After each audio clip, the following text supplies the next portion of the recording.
We live in a world where we're not sure who has our back these days, do we? Someone will pat us on the back, and then we feel this little stick, little twinge. Yeah, they'll pat us on the back with a knife. We know that's the kind of world we live in today. The good news is we have a God who's got our backs. A God who goes above us, beneath us, around us, before us. A God who gives us what we need. A God who meets our hungers. And in fact, today we hear Jesus saying, I am the bread of life. I've been thinking a lot about bread and what Jesus really means by that. A couple of shout-outs to some folks who have helped me to expand my meaning of bread. One is a writer friend of mine, Debbie Thomas, who's expanded my view of bread, and today I'll be sharing some inspiration from her, and some of the thoughts that I share are inspired by her.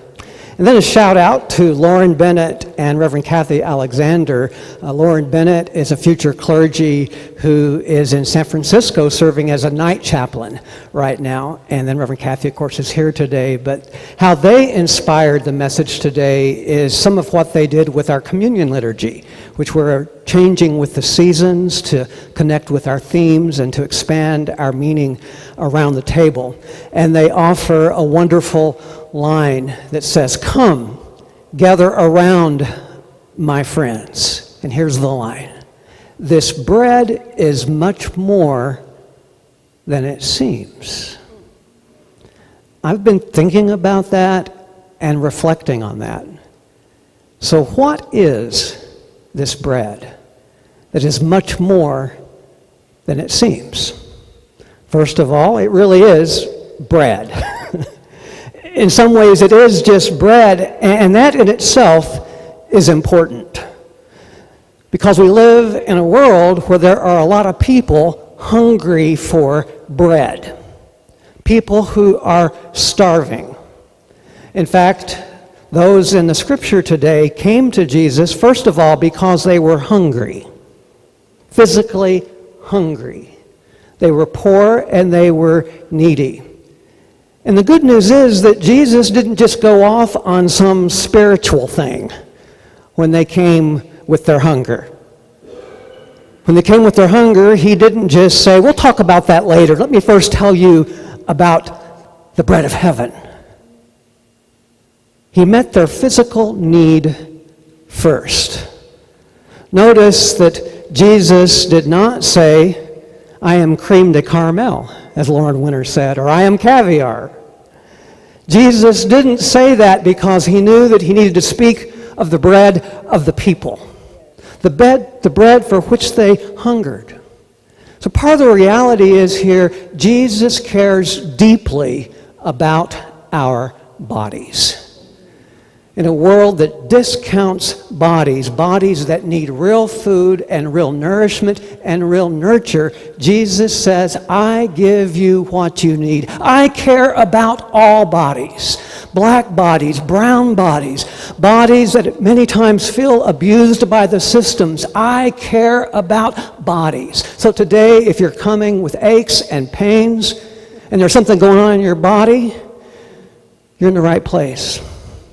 Because first of all, Jesus cares about you. What you bring here. Jesus cares about our minds. If you're coming today with all kinds of racing thoughts going on, Jesus cares about your mind and speaks to your mind as well. Jesus is saying, I see you, I know you, and I care about your absolute deepest needs. Jesus says, I am bread. And this is what he says after they've had their fill of the physical bread. Then he does point to something more. Jesus here says something very provocative. Jesus says, I am bread. So I care about your body, but I also care so much about your spirit. This is really provocative because what Jesus is saying here is, eat me. Eat me, Jesus says. This is such a provocative call because it's inviting the people from a place of religion to a place of true intimacy. Jesus wants not only to be in their bodies, but in their hearts and in their minds and in their souls. They have chased him down. They've received the bread for their bodies, and now they see something more in him. So they go out of their way to come to this one who offers them something that is much more than it seems. Which begs the question, are we as hungry as they are?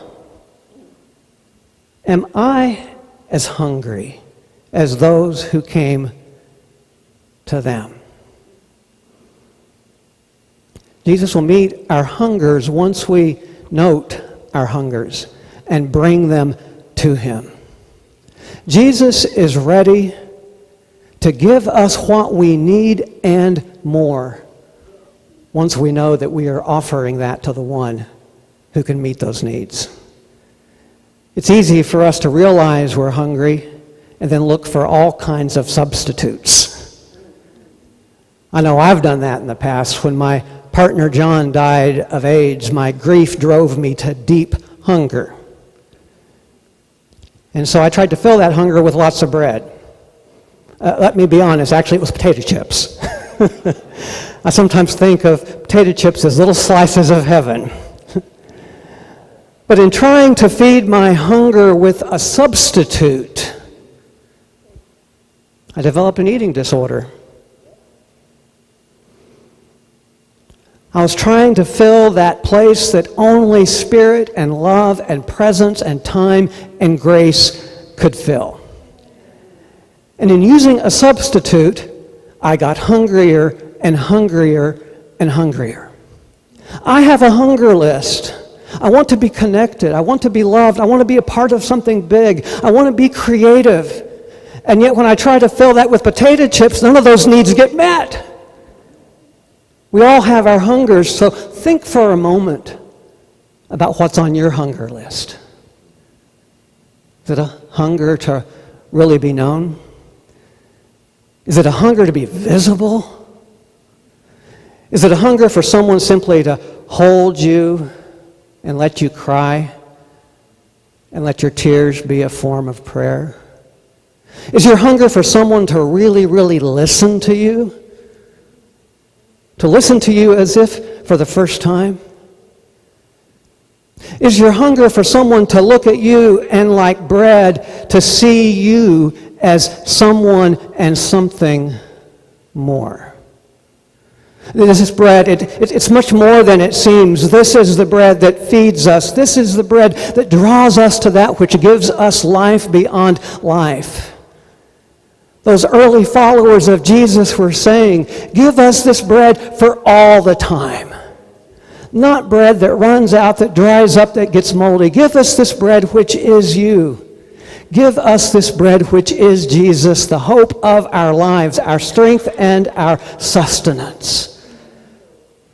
Our lives, too, like the bread, are much more than they may seem.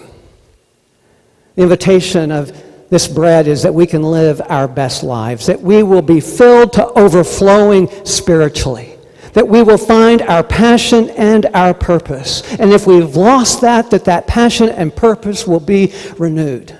Jesus says this bread is so much more, and he looks at us and says, I see so much more in you. To those early followers of Jesus, he said, you may feel that you are outcast, that you are oppressed, that you are down, that you are forgotten, that you are poor. But I see something more in you. I see people who God has created with God's own hands. I see people who God was dreaming of even before they were born. I see people who can turn over the powers of Rome and rise up in true pride. I see people loved and beloved, people worthy of bread. Oh, that's the line that gets us. What stops us from this bread that is much more than it seems? I think sometimes we lose sight of the bread because our to-do list is so full. You know how it gets longer and longer and longer, and we go through and we check everything off the list, and we end the day feeling like we've accomplished nothing? are those distractions. We're going to be focused, and then we end up on Facebook, which is like 1,000 rabbit trails, where everyone's your friend. Yeah, right? Distractions. It blocks us from the bread. It becomes the barrier. But beyond all that superficial stuff, all that real stuff, I wonder how many of us on some deep level, because of our backgrounds or whatever, on some level feel like we just don't deserve the bread. We don't deserve the bread because we don't feel like we're truly welcome. That this bread is somehow for everybody else. Maybe it's because of the messages we got in the early churches we were a part of. Maybe it was a message from a school teacher or someone who kept telling us we had to do more in order to be enough, and we could never quite be enough. So now the table's open, and there's this barrier that says it's open for everyone but me. The reality is this table is open. It is open with the best part of you and the part of you that you struggle with. It's open, no matter what kind of week you've had or who you've hurt or who's hurt you. This bread is something more, and it is enough, and it's something more for each and every one of us. And that's what our world is looking for. Beyond the substitutions, beyond the sense of worthiness, Jesus is standing right here in our midst saying, I am the bread of life. This bread is prodigal. This bread is promiscuous. This bread is generous. This bread is free. This bread will never dry up or dry out or mold. If you're dried up and dried out, eat this bread, and the yeast in you will begin to expand in whole new ways. If you've lost your vision, eat this bread, and it will help you see eternity in a loaf of bread, in a slice of bread. In fact, you'll see eternity even in one little crumb of this grace-filled bread, where even the crumbs are God's amazing grace. We deserve it all. We deserve more. A table overflowing. It is there for us today. So what happens? We eat the bread for our body, and then the bread for our souls. We name our hungers. We move past the substitutes. We move beyond the barriers. What happens when we eat it? We become bread. Can you imagine that? We become the bread. And that is what our world needs. That is why we are here. That is why MCCDC exists, because we live in a world that is starving and everyone's looking for a free meal, and this is one place where they can get it. Free grace, amazing grace, food enough for everyone. Are you hungry today, MCCDC? Know today that your hungers are met. And then eat and be filled, and know that you then become one who can help meet the hungers of our neighborhood and our world. Jesus said, I am the bread of life. Eat me and be filled and become bread. If we become bread and the word gets out, then just like those early crowds chased Jesus down, those crowds will be chasing us down because they want what we have and what we have consumed. Come gather around the table, my friends. Eat this bread. It is much more than it seems. It is bread that reaches out and loves the world. It is bread made real. It is bread that touches everything and makes it much more than it seems. So see these backpacks today? They're filled with school supplies and notebooks, and yes, it's heavy. I may be straining a bit, but I don't mind. Because this backpack, like the bread, is much more than it seems. This backpack is filled with school supplies, which are love. And so when the kids get these backpacks, they'll be carrying love on their backs. They'll be carrying us on their backs. Come gather around, my friends, because when Jesus touches you and you touch others, then everyone and everything you touch becomes much more than it seems. God loves you. I love you, and God is proud of you because you are much more than you seem. Just wait and see what God is going to do. Amen.